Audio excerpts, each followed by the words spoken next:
Olá, seja bem-vindo à Escola Bíblica Alameda. E na aula de hoje nós vamos dar sequência à série a respeito das parábolas de Jesus registradas por Lucas. E na aula de hoje vamos falar a respeito do texto que está contido lá em Lucas 5,33, quando Jesus fala a respeito do jejum. Eu quero então iniciar a aula de hoje lendo esse texto, que está lá em Lucas 5, entre os versículos 33 e 39. Diz assim a palavra do Senhor.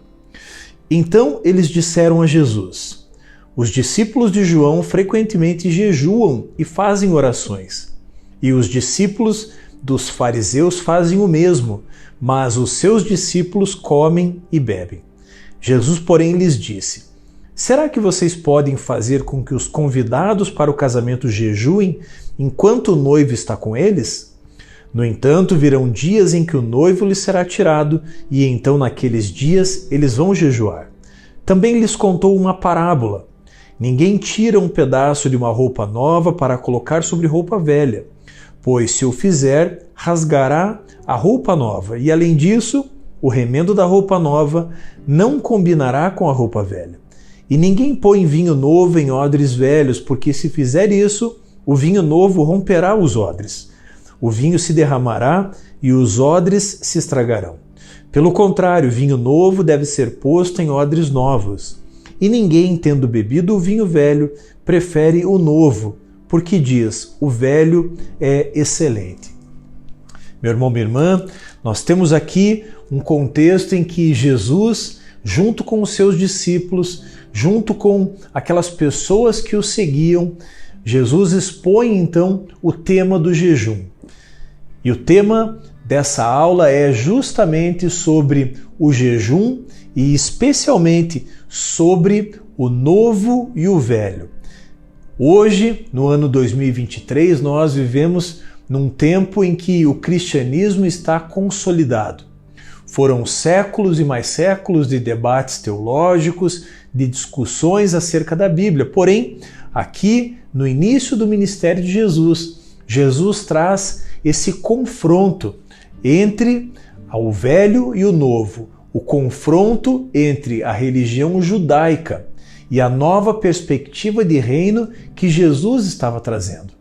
E Jesus, então, conversando com os seus discípulos, fala a respeito do jejum.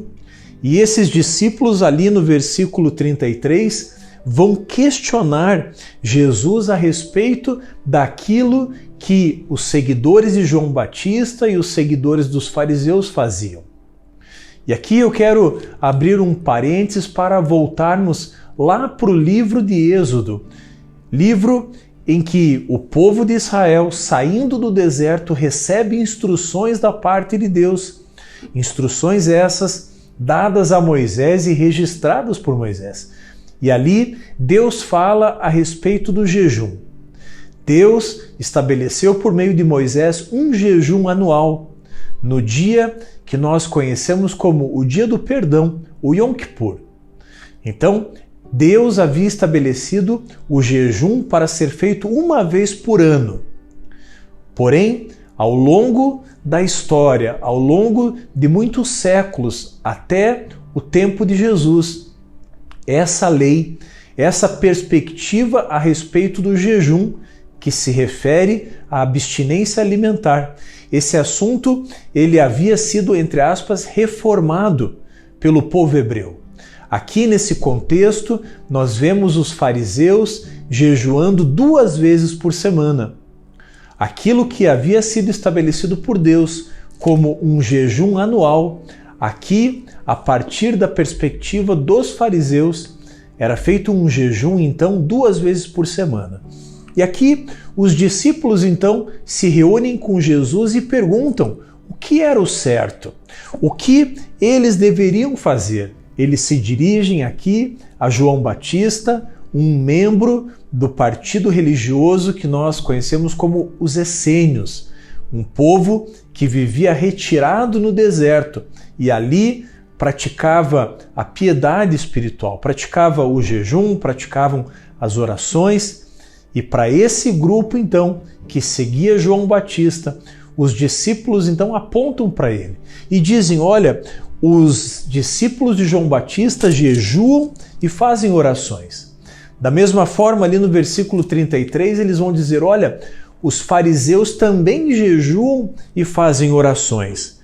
Porém, essas pessoas perguntam para Jesus, por que Jesus? Os seus discípulos comem e bebem. Por que eles não praticam o jejum? E a resposta de Jesus é uma resposta extraordinária.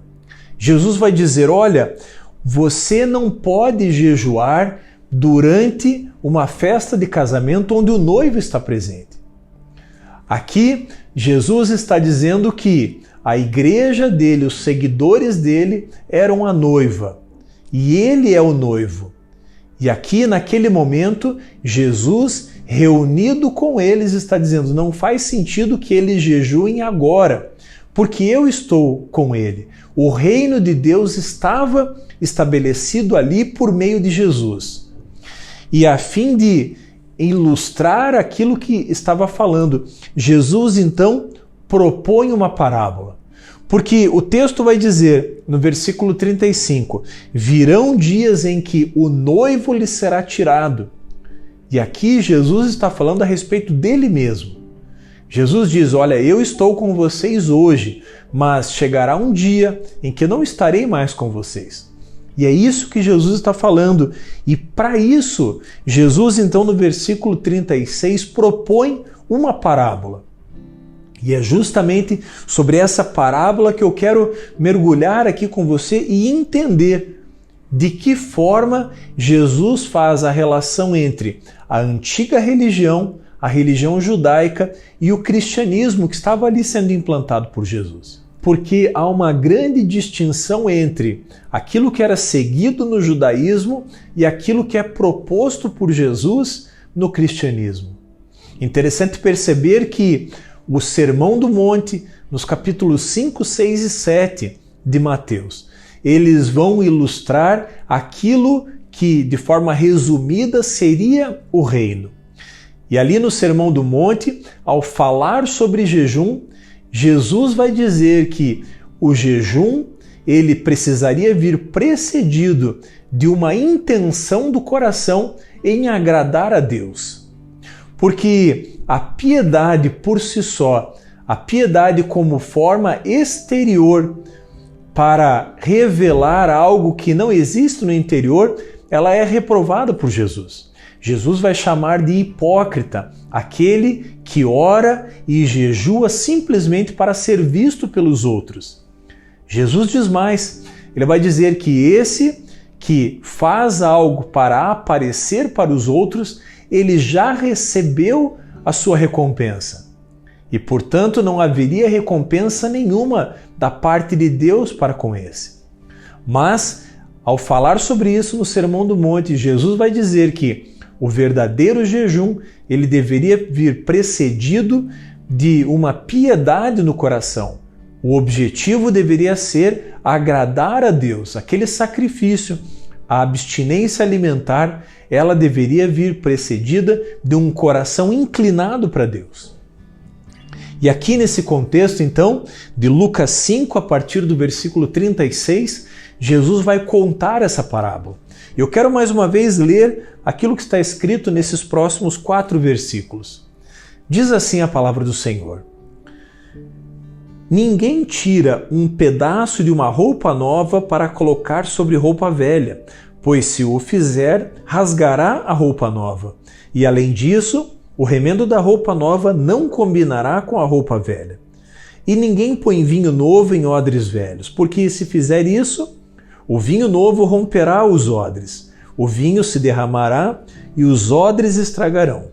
Pelo contrário, vinho novo deve ser posto em odres novos. E ninguém, tendo bebido o vinho velho, prefere o novo, porque diz: o velho é excelente. Meu irmão, minha irmã, o apóstolo Paulo, ao escrever aos Coríntios na segunda carta, no capítulo 5, 17, o apóstolo Paulo vai dizer que aqueles que estão em Cristo são novas criaturas. Todas as coisas se fizeram novas. O que Jesus está dizendo aqui é que a roupa velha, ou seja, o judaísmo, ele não conseguiria se conciliar com o cristianismo. Era uma proposta totalmente diferente. Por isso, quando Jesus usa a figura da roupa e a figura do odre novo, Jesus está falando justamente a respeito disso. É impossível alguém se converter a Jesus, é impossível alguém entregar a sua vida para Jesus e continuar vivendo da maneira antiga. Aqui, da mesma forma, Jesus está dizendo que não se pode colocar um remendo novo numa roupa velha.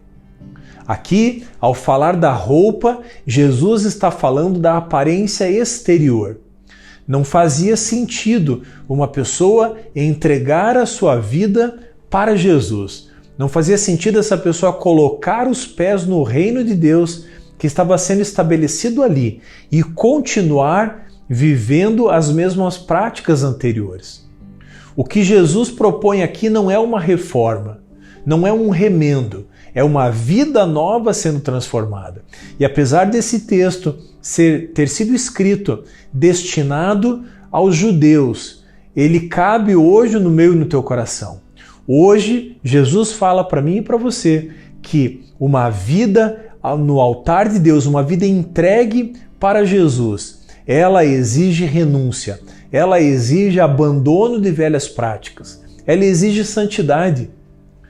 E Jesus, ao falar aqui a respeito dessa roupa, ele vai dizer que aquele remendo novo, ou seja, o cristianismo, ele não poderia ser simplesmente costurado numa religião antiga, não poderia ser simplesmente costurado em hábitos antigos.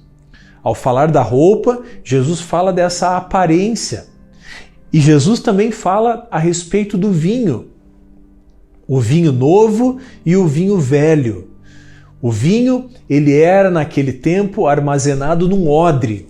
O odre era um recipiente feito com couro de cabra, que tinha uma certa elasticidade e que, ao receber um vinho, ele sofreria uma tensão, uma elasticidade por conta da fermentação do vinho.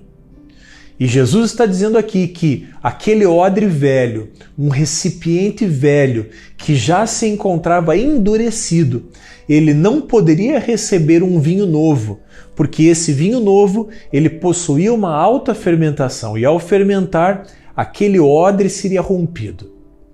Da mesma forma, trazendo essa ilustração para a nossa vida, o que Jesus está dizendo é que o cristianismo, o evangelho é o vinho novo. E o evangelho não poderia ser suportado dentro de um formato antigo. Naquele caso, o judaísmo. E no nosso caso aqui, na nossa vida, a velha vida que eu e você tínhamos antes de nos encontrar com Jesus. Por isso, quando recebemos o evangelho no nosso coração, precisamos entender que Jesus quer fazer uma transformação total. Aquilo que vivíamos antes de conhecer Jesus não cabe mais no formato de vida hoje. Aqui há um claro chamado para o Evangelho como algo desconfortável, algo que traz mudança, algo que traz implicações profundas, não apenas no exterior, como representado aqui pela roupa, mas principalmente no interior. Então, quando Jesus se refere aqui ao odre, ele está falando a respeito de nós mesmos. Nós, como o apóstolo Paulo diz, somos novas criaturas. Somos feitos vasos novos. Não fomos reformados, restaurados por Jesus, não. Fomos feitos novos a partir da obra do Espírito Santo, que sela o nosso coração quando entregamos a nossa vida para Jesus. Ali, embora no nosso exterior possa não haver algo visível, porém no nosso interior algo é transformado. E o odre velho e o odre novo se referem então justamente ao velho homem antes de Jesus e ao novo homem pós-Jesus. Por isso, quando Jesus fala a respeito do odre novo, ele está falando de uma vida transformada, de um coração transformado, que, por meio da fé, por meio do arrependimento, está assim apto para receber o Espírito Santo, está apto para receber as verdades de Deus. Uma verdade que traz desconforto, que traz agitação, que traz mudança, que traz movimento.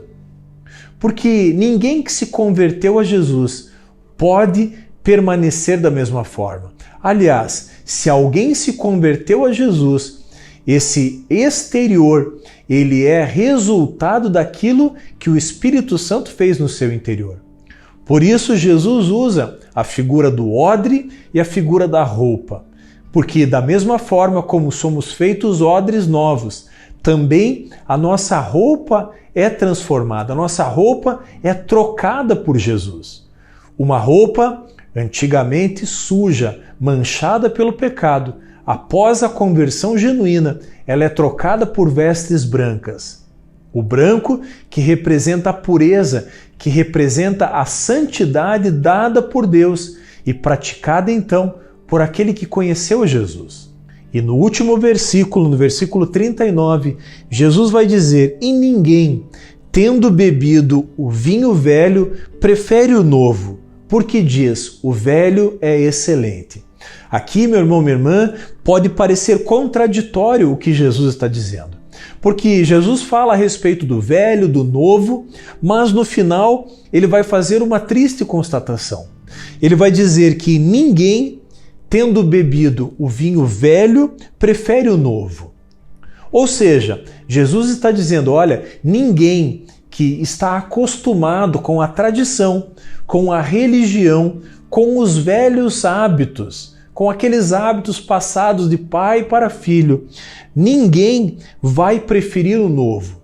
E aqui Jesus está, na realidade, trazendo um confronto ao meu e ao teu coração.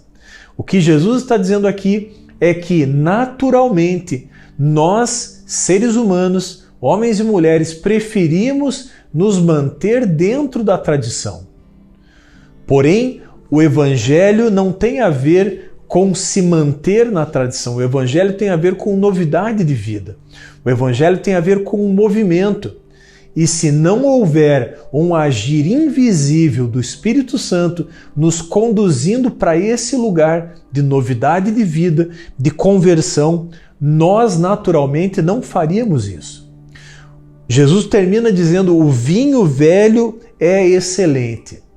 Aqui é muito fácil nos acomodarmos, nos acostumarmos com aquilo que recebemos por tradição. Mas a verdade é que Jesus nos chama para um movimento na sua direção. Jesus nos chama para vivermos o Evangelho, que é o poder de Deus. E esse poder, ele nos move, ele nos tira do nosso lugar de aparente conforto. Ele nos transporta para um lugar de novidade de vida, para um lugar de movimento. Quando Jesus, falando a respeito do reino de Deus, vai usar a ilustração da porta, Jesus vai dizer: há uma porta estreita que nós precisamos passar. Porém, a constatação que Jesus faz é que muitos passarão pela porta larga, mas poucos passariam pela porta estreita. E esses dois textos, eles estão relacionados, porque a porta estreita é a novidade de vida. A porta estreita é o odre novo, é o vinho novo, é a roupa nova. Ou seja, para passarmos por essa porta estreita, precisaremos estar decididos a andar com Jesus, entendendo que Jesus está nos chamando para essa novidade de vida. E eu concluo trazendo uma reflexão ao seu coração. Como está a sua vida com Deus? Como está a sua caminhada com Jesus? Jesus espera de mim e de você que sejamos odres novos. Jesus espera que tomemos as vestes brancas que Ele nos entrega e passemos então a caminhar em santidade, em obediência, em novidade de vida. Assim como Jesus confrontou aquele sistema religioso da época, Ele hoje nos confronta a mim e a você, para entendermos que para caminharmos com Jesus precisamos abandonar as velhas práticas, precisamos abandonar a velha vida e entender que, por meio da nossa conversão, nós fomos feitos novas criaturas.